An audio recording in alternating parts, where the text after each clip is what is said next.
Karena udah layak gitu ya, udah layak untuk petik, jadi kita petik. Saya sengaja di samping alpukatnya. Gitu ya. Langsung makan, lomba makan alpukat. Nah, jadi di desa kami Mas ya ada istilahnya endemik ya, alpukat Siger 1 varietas Cibatu. Jadi kami juga dalam 3 hari ini kedatangan tamu dari mahasiswa-mahasiswi dari ITERA Bandar Lampung ya, dalam apa acara nih yang kunjungan ke sini. Jadi sebenarnya kita semua kita ada mahasiswa dan ada dosen semua. Di sini kebetulan sedang melaksanakan pengabdian untuk ya tadi kita tahu kita punya luar biasa nih alpukat Siger gitu. Kemana-mana sepertinya ini kan udah nasional sudah ya. Nasional internasional mungkin ini. Kita punya luar biasa ya, kita tahu di sini ada potensinya. Nah, kita membantu proses di bidang pemetaannya, bidang informasi geospasial dan sebagainya. Karena kami dari teknik geomatika di sini seperti itu. Jadi kegiatan kami sekarang untuk survei pendahuluan dulu, nanti bulan Januari. Bulan Januari selama 2 minggu kita akan full memetakan potensi-potensi yang lain. Kita punya alpukat, kita katanya juga ada apa kata Pak Desa, ada objek-objek wisata, kemudian ada apa. Nah, semua akan kita petakan. Termasuk yang utama mungkin yang ini yang akan diangkat karena judulnya agroforestry katanya, ya kan. Ini yang paling jadi primadona yang akan kita angkat ya. Insya Allah. Seksinya. Jadi Lampung Timur nanti dikenal endemik alpukat Siger 1. Mudah-mudahan juga akan menyusul ke tanaman atau buah lainnya.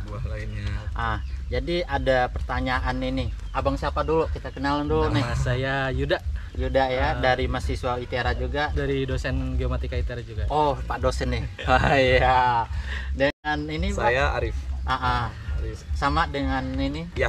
Dosen juga ya. Dosen juga. Berarti peserta adalah mahasiswa. Iya, kebetulan sebenarnya pesertanya ada di sana. Kebetulan ini tadi juga sebenarnya dosen, tapi menyaru terlihat seperti kelihatan.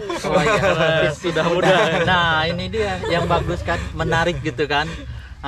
Masih muda udah ada titel jadi dosen, itu bagus. Ada satu jadi yang ingin saya tanyakan kepada Bapak dan Mbak sekalian. Pandangan kalian itu bagaimana sih Pak untuk desa kami Giri Mulyo mengembangkan untuk alpukat? Mungkin kemarin yang sudah ngobrol banyak dari Bu En mungkin ya, yang kita tahu bahwa sentra-sentra pertanian itu di Lampung itu banyak. Salah satunya, nah ini ketika kita tahu Giri Mulyo, orang langsung ting, alpukat. Nah, itu sudah punya brand sebenarnya kan, branding. Nah, sayangnya mungkin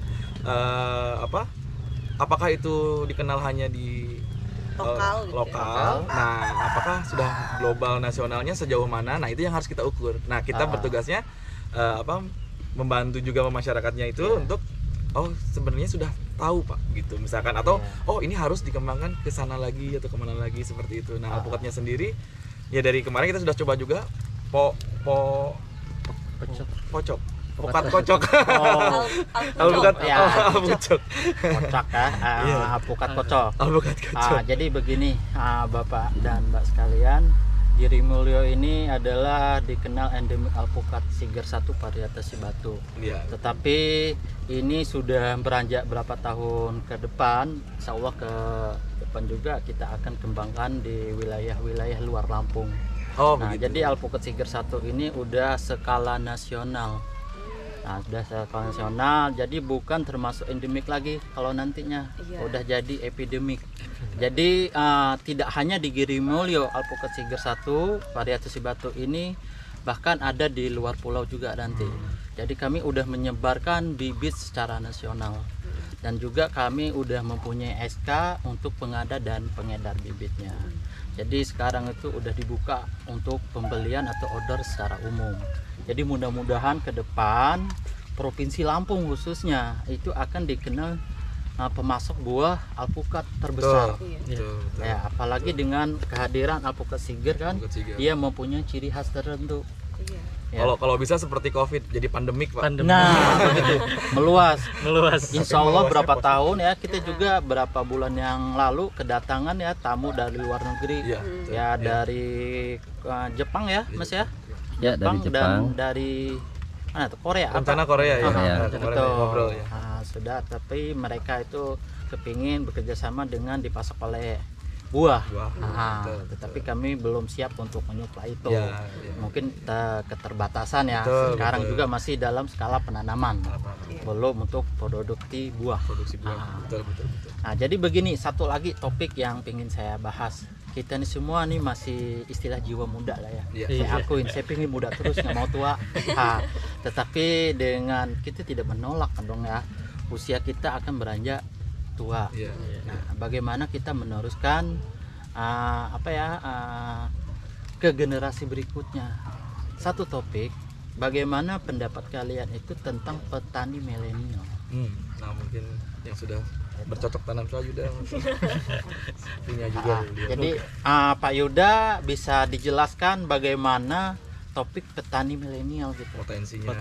Nanti kita bisa sandingkan lagi dengan petani kulup atau petani bien. Nah, tapi sekarang kita bahas dulu petani milenial. Kan kenapa sih anak muda itu males gitu ya bertani, entah karena kotor, image-nya. Itu dia. Berlumpur-lumpur gitu kalau di sawah kan, kalau di ini harus nunggu lama gitu kan. Nunggu lama. Tidak maunya hari ini nanam, seminggu mungkin udah gitu kan. Panen gitu. Atau wah lupa nyiram nih kan. Nah, dengan sekarang ada perkembangan teknologi informasi gitu ya. Kita bisa ya di HP aja gitu pengennya gitu ya. Mencoba untuk mengembangkan nyiramnya bisa lewat HP gitu, nanti klik hari ini nyiram gitu kan, pengennya itu. Tapi jadi penggunaan teknologinya yang harus kita bantu gitu. Dengan adanya teknologi ini kenapa tidak gitu kan. Dibantu teknologi ya udah ya, milenial juga pingin gitu, karena ya petani kan pasti hasil. Sebenarnya bukan milenial lagi sekarang, sudah Z ya. Sudah generasi yang dekat dengan informasi digital gitu. Sehingga kalau kita untuk mendorong, makanya mungkin ini salah satu bentuk mendorong, menggunakan konten dan sebagainya. Itu kan salah satu bentuk mendorong untuk ayo generasi-generasi yang muda, milenial dan Z itu, untuk kita punya potensi yang banyak. Ya kenapa tidak kita juga sekarang memulai untuk bercocok tanam. Kita mulai lagi ke basic kita, bahwa kita punya yang sumber daya alam yang melimpah gitu. Betul. Nah, mungkin seperti itu. Mungkin ada tambahan dari mengenai petani milenial. Kan ini kan masih milenial atau Z malah. Z mau ke milenial atau milenial mau ke Z. Yang perbatasan ini ya. Dari milenial ke Z lah ya. Kita Z itu pasti udah titik akhir gitu kan ya. Gimana? Memang perkembangan teknologi nggak bisa kita pungkiri ya. Karena itu salah satu faktor lah itu faktor ya. juga gitu. Nah, memang benar dari kata Pak Yuda tadi, generasi kita tuh lebih cenderung kalau bisa tuh sesimpel mungkin atau seringkas mungkin gitu. Iya, betul. Nah, tapi seinstan mungkin. Nah, itu sebenarnya malah sebuah bukan tantangan. Kalau tantangan pasti ya, setiap zaman pasti ada tantangan, tapi peluang malah. Peluang gitu. Kita bisa memadukan, contohnya tadi udah disebutkan gitu sama Pak Yuda. Misal sesimpel kalau misal pengen merawat itu cukup pakai gadget atau misal pakai apa gitu. Nah, mungkin harapannya juga ya ini ada kaitannya dengan teknologi, tidak cuman IT ya, tapi teknologi mekanikal gitu. Misal tepat gunanya gitu. Misal ketika penanaman itu tidak perlu harus secara manual gitu, maksudnya menggunakan tangan terus gitu, tapi ada mungkin bantuan mesin atau apapun teknologi gitu. canggih lainnya gitu maksudnya. Itu mungkin yang akan disangkut pautkan nanti bisa dimasukkan teknologi IT gitu. Itu mungkin yang lebih menarik lah, lebih menarik gitu. Dan harapannya teknologi itu juga tidak hanya sebatas untuk menunjang komoditas yang ada, misal alpukat ini kan, tapi harapannya juga nanti bisa ke arah wisata gitu. Betul. Nah, jadi wah ini nih gitu. Kalian bisa lihat gitu pemanfaatan teknologi pada sektor misal pertanian gitu.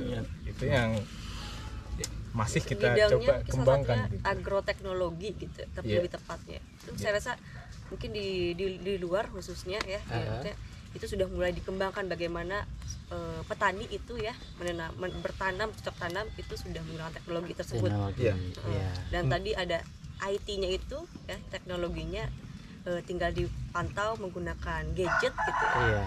Itu bisa diatur lah di setting bagaimana proses penanamannya seperti apa, proses penyiraman, kemudian pemupukan sampai pemanenan gitu, sampai produknya itu sudah ada di box gitu ya, hasilnya sudah ada gitu. Baik, saya rasa ya kayak penjelasan dari berempat rekan-rekan dari dosen ITERA sangat menarik. Tetapi yang perlu saya garis bawahi, petani milenial itu bukan petani seperti yang zaman dulu, yang harus turun ke lapangan, hujan panas dia bergelut di situ. Tetapi petani milenial itu memanfaatkan situasi yang ada seperti teknologi saat ini. Mungkin untuk trigger mungkin biasanya akan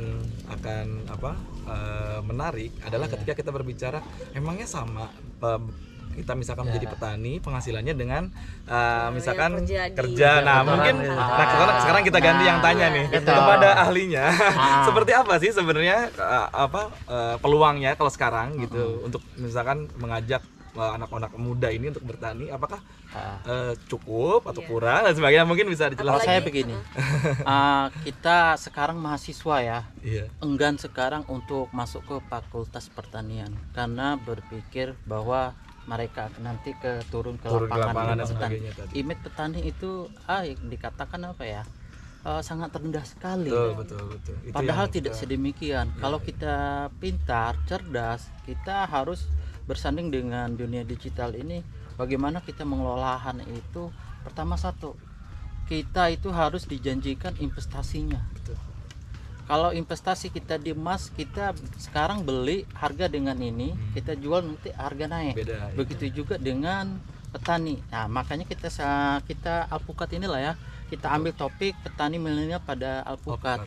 Soal alpukat tidak bisa disamakan dengan petani-petani lainnya, seperti petani yang ada di sawah ataupun di ladang, yang masa panennya dekat. Jadi ibarat nih kita petani jagung, kita mau panen, kita tanam, kita bersih, kita pupuk dan perawatan sebagainya, 3 bulan kita panen. Seketika kita ingin panen, kita harus begitu lagi, tanam, perawatan, begitu terus kan. Bagaimana kita mau investasi di tanaman itu? Kalau alpukat tidak, ya kita bayangkan aja nih, alpukat yang ada sekitar kita, itu sekali nanam loh ini, baru ditanam umur 2 tahun sudah menghasilkan buah. Kesuburan tanah, perawatan dia menghasilkan buah. Seketika ada yang beli, kita bisa menawarkan harga sendiri. Berapa Bapak sanggup untuk membeli buah saya alpukat ini? Kalau andai kata 20.000 per kilo, kalau punya 10 batang kita kalkulasikan aja berapa. Nah kalau kita punya kalau kita punya ladang kita punya ladang ya, kita itu petani milenial, kita garap ladang itu. Jadi kita nggak perlu capek lagi. Artinya investasinya sudah berjalan. Nah begitu. Jadi kita pikir panjang kita ke depan. Jangan kita hanya petani 3 bulan. Kalau kita sakit, kalau kita sakit nih, kesehatan kita umpamanya ambruk atau tumbang lah bahasanya. Bagaimana kita menggarap? Kalau dengan hadirnya alpukat, sekali kita tanam, perawat, insya Allah 3-4 tahun dia akan berbuah. Kita hanya merawat aja untuk dia berproduksi. Nah jadi mahasiswa atau pemuda-pemuda, ayo kita jangan salah pilih untuk ke pertanian. Nggak apa-apa kalau nanti kita sandingkan lagi ya, ini kita bahas petani milenial dulu. Kita setelah kita keluar dari fakultas, kita punya arah dong kemana, iya kan? Yang jelas sekarang mahasiswa nih banyak loh mencari pekerjaan. Kalau memang kita dititipkan oleh orang tua kita sebagian lahan, nah itulah bisa dikembangkan. Ini salah satu investasi, bukan di generasi 1, bahkan 7 generasi yang akan meneruskan nanti. Nah jadi kita pekerjaan utama kita ada tetap. Andai kata kita PNS, ASN ya, ataupun kita di perusahaan. Nah di sisi lain kita ada investasi. Investasi ini ya, pohon alpukat ini makin tahun makin menghasilkan buah yang banyak. Harga pun juga nanti bervariasi tergantung dari jenis ya. Kalau pengamatan saya di lapangan seperti itu. Tambah mungkin karena sekarang dunia sosial media gitu ya. Nah, sangat mempengaruhi banget gaya hidup. Itu sekali. Melihat influencer atau apa yang gaya hidupnya wah enak begini begitu ya. Dibandingkan dengan kotor-kotor seperti ini misalkan atau jadi ke-triggernya pengen seperti itu. Tapi kita lupa gitu gimana caranya supaya kita pun menghasilkan hal yang banyak juga gitu ya, serupa tapi ya dengan cara kita sendiri. Ya itu tadi, ini potensi besar ini tuh sebenarnya ya. Mungkin yang tidak terlihat, nah mungkin sekarang harus kita perlihatkan. Tadi penjelasannya. Investasi inilah, kalau kita investasi ke emas kuning, ya itu adalah bentuk perhiasan. Kalau kita dalam bentuk pertanian, emas hijau adalah alpukat. Ya soalnya belum ada yang menyaingi pada untuk petani alpukat ini. Soalnya petani alpukat, pohon alpukat itu masih bisa menghasilkan buah, produktif buah umur 35 tahun dia masih mampu. Masih mampu. Panjang berarti intinya. Panjang. Itu yang ditemuin. Ada anaknya kuliah, ada lah ya. Masih ada cadangan. Iya, soalnya di atas Gunung Mapar itu ada kan usia 35 tahun menghasilkan buah yang banyak. Nah, kalau di tanaman yang lain mungkin di usia 17 sampai dengan 20 tahun dia udah turun produktivitasnya. Mungkin faktor usianya atau faktor alam apakah ini begitu. Kalau untuk alpukat masih mau lagi dia naik, bahkan menghasilkan cita rasanya yang ciri khas, pulen dan kering kalau untuk alpukat. Nah, jadi perbandingan PS lagi nih. Nah, PS lagi. Tadi kita topiknya petani milenial ya. Sekarang bagaimana dengan petani kulup? Itu kita juga nggak bisa tinggalin. Kenapa? Tanpa petani kulup kita dia nggak makan. Kalau semua kita bayangin ajak mereka untuk tanam alpukat, terus yang mau nanam padi siapa? Nah gitu. Jadi petani kulup, PS petani milenial itu. Petani kulup nggak apa-apa yang sudah berusia ataupun sudah beranjak dewasa. Mungkin mereka mengerti di pengalamannya, diturun langsung gitu ya. Seperti kita pemuda-pemudi, yaitu kita pengalaman di fakultas atau universitas atau teman-teman di media segala macam kan. Itulah, jadi kita tidak bisa tinggalkan juga petani kulup atau petani bien maksudnya. Konvensional. Itu dia yang saya maksudkan ya. Jadi kita tidak lepas juga dari petani-petani itu. Jadi Lampung ini potensi sekali untuk lahannya luas sekali. Tinggal bagaimana kita kerja menggarapnya, mengelola. Kita nih perlu sumber daya manusianya. Nah, bukan hanya di Lampung ya, saya rasa ya. Seluruh Indonesia juga mempunyai. Ya pemerintah sudah fokus ke sana, salah satunya dengan mendirikan ITERA ini di Lampung ya, untuk mengembangkan SDM sehingga kita bisa membantu sumber daya alam kita itu bagaimana mengolahnya. Kita sudah punya luar biasa. Ini baru satu alpukat. Mungkin ada hal-hal lain Mas yang bisa jadi investasi lain gitu maksudnya. Kalau itu semangat kita pemuda jangan kendur. Nah, jadi ya kalau ada lahan yang kosong dari orang tua ataupun kakek, mari kita garap untuk tanaman ini. Jangan salah pilih langkah, karena apa salah pilih langkah itu akan menjadi fatal. Oke ya, untuk saya Angguman ya, dengan rekan-rekan bapak dan mbaknya dari dosen ITERA. Ada perlu cukup ya? Cukup. Kita tutup aja ya. Mudah-mudahan apa yang kami dapat sampaikan menjadi motivasi bagi kita semua. Semangat dan berkarya, jaya terus. Semangat. Petani Indonesia. Petani Indonesia. Jaya.